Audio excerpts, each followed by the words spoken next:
Good evening to you. Welcome to South East Today with Polly Evans and me, Jeff Clark. Police in riot gear have used batons and pepper spray on campaigners who are gathering outside Kingsnorth Power Station in North Kent. They're protesting against plans to build a new coal-fired power station at the site. Meanwhile, Arthur Scargill, who led the miners during the bitter strike in the 1980s, visited the camp to tell protesters the country needs to reopen coal pits and close nuclear power stations. Our environment correspondent Mark Norman is there now, and things certainly changed today, Mark. They did indeed, Jeff. It all began at 5:30 this morning when police moved onto the site to remove what they described as abandoned cars. Protesters said they belonged to people camping here, and then this afternoon the relationship between the police and the protesters deteriorated.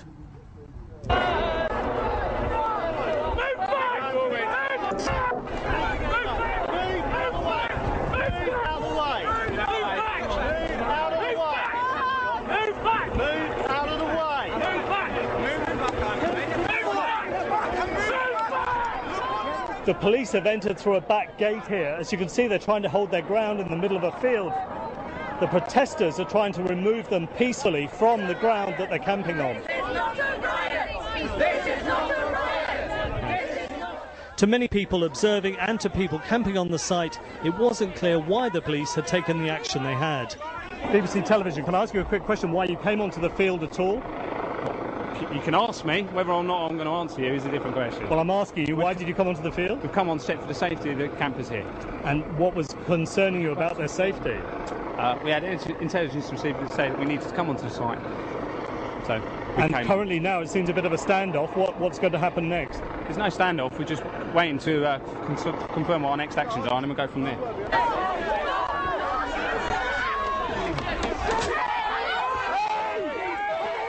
In another corner of the site, police and protesters had been in a standoff since 5:30 in the morning.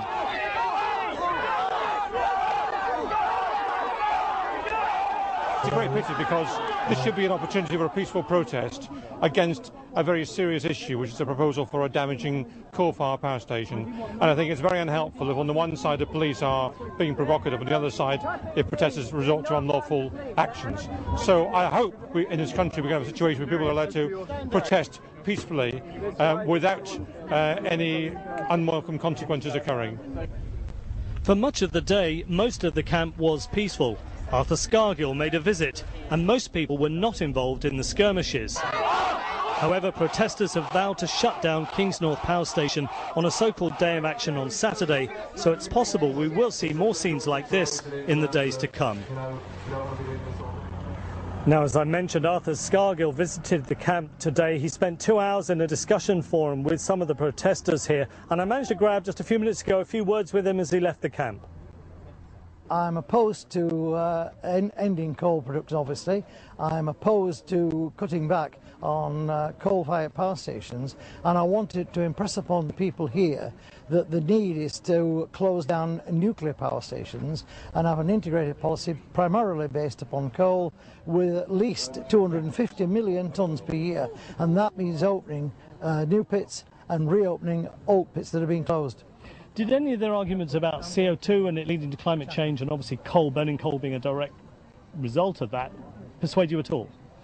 Well, it didn't need to persuade me. I've been persuaded for years. I was chairman of Energy 2000, which of course was an environmental group, an umbrella group, that campaigned for years for changes in the law, let alone the attitude of people, so that we could have carbon capture in not only coal-fired power stations, but also oil and gas-powered fire stations.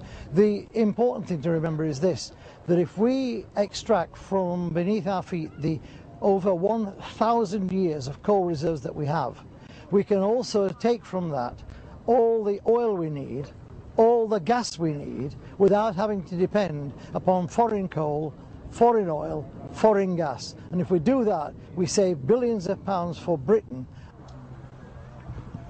And despite him disagreeing with many of the protesters here, they were willing to listen to him talk today. This is the main gate behind me. As you can see, protesters still arriving to camp here for the week. And of course, they have vowed to shut down the existing Kingsnorth Power Station next Saturday in what they call a day of action. We'll have to see how that is dealt with by the police. Interesting times, Mark. Many thanks.